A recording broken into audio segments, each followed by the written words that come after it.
Hi, this is Kevin Gong, and this is the first video I'm going to make where I'm going to analyze a Scholastic chess game. I'm hoping that I'll continue to do this if I get positive feedback, so let me know what you think. Obviously, this is aimed toward kids, so if you're a more advanced player, then you know you may not get too much out of this. But this is a game between two players who are actually USCF rated. Nathan is rated 772. He's playing white, and Jarrett is playing black, and he's rated 874. Now, this game is not actually a USCF rated game. It was played at a game in 20 time control. But I was actually at the game watching them, and they played a lot faster than game in 20. They actually finished the entire game in 12 minutes, so they were kind of blitzing through some of the moves.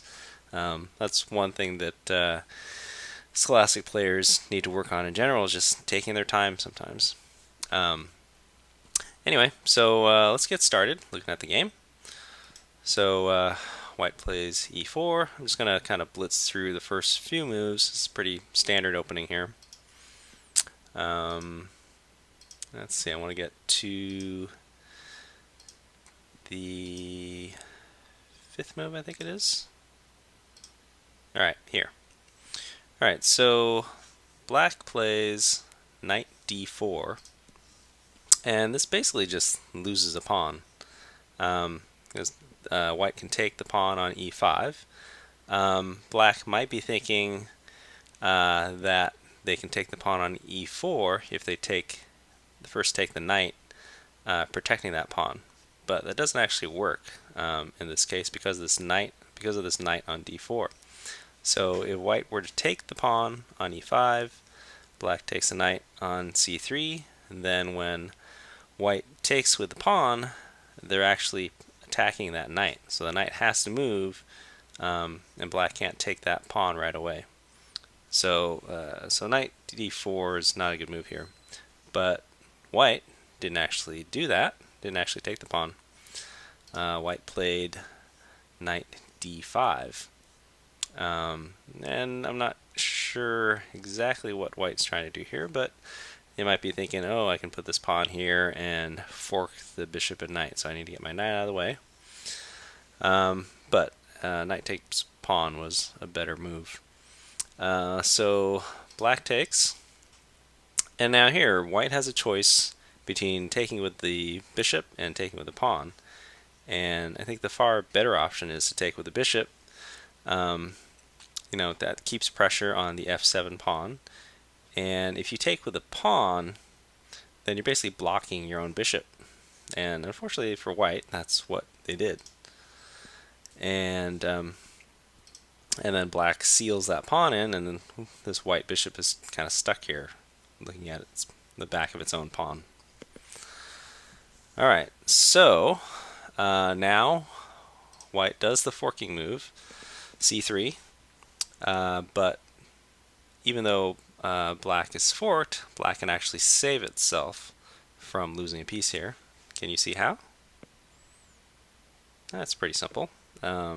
Just take the knight. Okay, so you trade off the knights, and then your bishop can move away.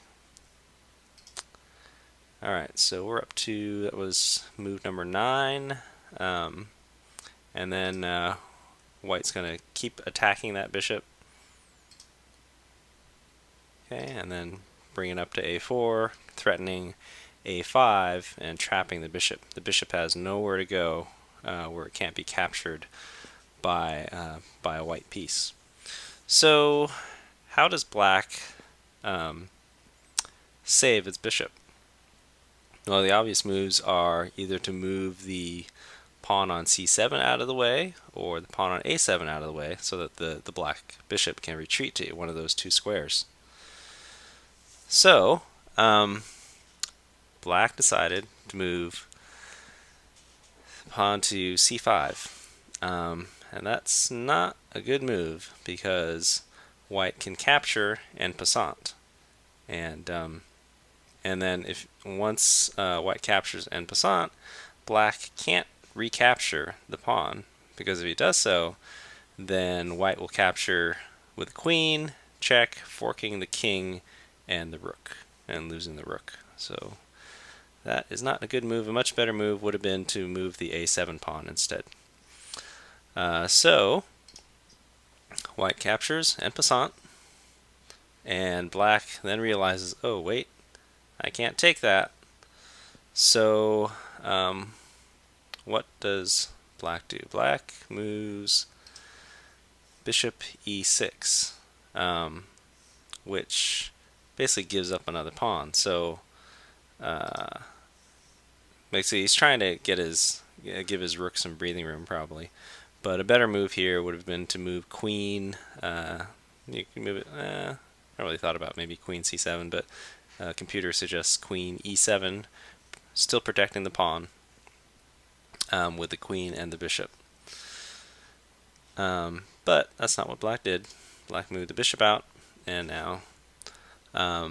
So before taking the pawn, obviously white can't just leave its bishop hanging there. So white trades off the bishops and then captures the pawn. Alright, so obviously white's winning here, and black has to stop this pawn, so he basically only has one move here. Rook b8. Alright, and now if you're if you're white, you can't just leave that pawn hanging there. You don't want to give it up. Right now it's only under attack by one piece, but obviously black can just bring the queen over to c7, d7, or e7 and attack the pawn with a second piece and then take it. So white has to do something to save that pawn. And so the obvious move here is, do you see it? Oh, okay. Sorry, I forgot he moved a piece in, did another move first. We'll get to that. So he threw in a check here. Which I don't think it was really necessary here, but I guess if he wants to prevent black from castling, that's fine. Although black doesn't really need a castle in this position. Black can put his king here and be pretty well protected. If they trade off the queens, he's in no danger of being checkmated. So that's what happens. He trades queens. All right. So now, getting back to that move I was thinking of. So the move to protect the pawn, again, the king can now come over c7 and then take the pawn. So white, of course, moves a5, and black has to move the bishop away. And then he moves the pawn up to a6. So white has these two pawns here. This pawn is only one square away from becoming a queen. And notice that they're on white squares, so this dark squared bishop can't do anything about those pawns. Okay, so white's looking good here. So let's see, we're up to move 18, and black says, okay, well, you move the pawn up so I can come back here. And it also gives his rook some breathing room, so I think that's fine. Alright, white starts to move its pawns up. This is mainly just, this bishop is useless. Was useless before that move. It can't come over here. It's got, it would be blocked by its own pawns. So just opens up this diagonal for the bishop on c1. Alright, so I think, instead of starting to push these pawns here first, I think probably be better here for black to mobilize this rook here, maybe rook f8 onto this half-open file. But he just pushed the pawn up.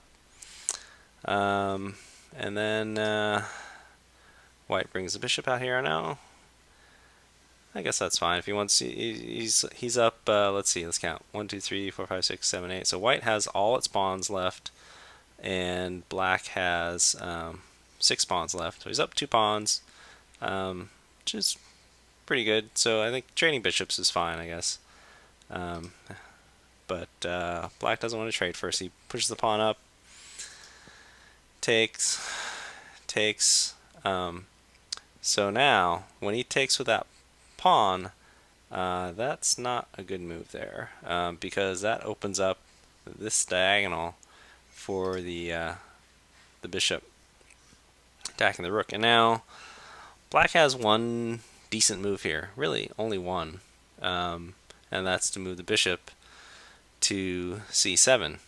Okay, and then if he trades off the bishops, okay, but black decides to move the rook away to d8, and now white doesn't actually have to get a queen right away. He could move his bishops, his rooks over, rook f1, c1, and then move them up along this this file. But he decides, I'm just going to trade the bishop and the pawn for rook, which is a pretty good trade. So he just goes ahead and gets queen, take, take, take. All right. So now white is up the exchange, rook to a bishop, and also still up one pawn. All right. So we're up to move 24. All right. So I'm just going to go through a few more moves before I want to get something else I want to talk about. Let's see. All right, so one thing that I would like to see white to do here is move a rook onto this open file here and cut the king off from these pawns here. But white doesn't do that quite yet. So just pushing some pawns here, and then let's see, up to move 29, f4, takes. Okay, white's pretty much okay with trading pieces here since he's significantly ahead. All right, so here is a decent opportunity to bring the rook over, get the king out. Of course, the king could still move over to c6, so I would have liked to have seen that rook move earlier. But white decides to move b6. Okay, so what can black do? So black can't take with the king because it's protected by the rook, so it can only take with the rook or the pawn. So he took with a rook, but that's actually a big mistake. White can actually pretty much end the game right here with the one move. Do you see how? Alright, so if you said rook e c1, you win a prize. If you do that, then so rook e c1, and then the king has to go to d6 or d5. Then you capture this rook here, he takes, and then there's nothing black can do to stop you from getting a queen. a7, a8. But that's not what white did. White just captured, and now black only has one move. He can capture with the king or the pawn. What do you think is better? Well, he decided to capture with the pawn, which instantly loses because that gives white a pass pawn, and there's absolutely no way for black to stop it.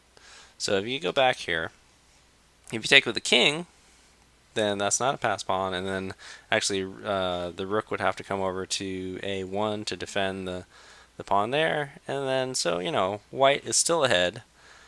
A rook to a bishop, but it's it's not clear, especially at the scholastic level. So maybe black can salvage a draw, but instead he made the fatal mistake of taking with the pawn, and then from there it's pretty much all over. So it's queen, and I'll just kind of quickly run through these moves. It's just checkmate in a few moves after that. Okay. So that was a game that was played on Monday. I hope you liked looking at the game and enjoyed the analysis, and hopefully you got something good out of it. Thanks for watching.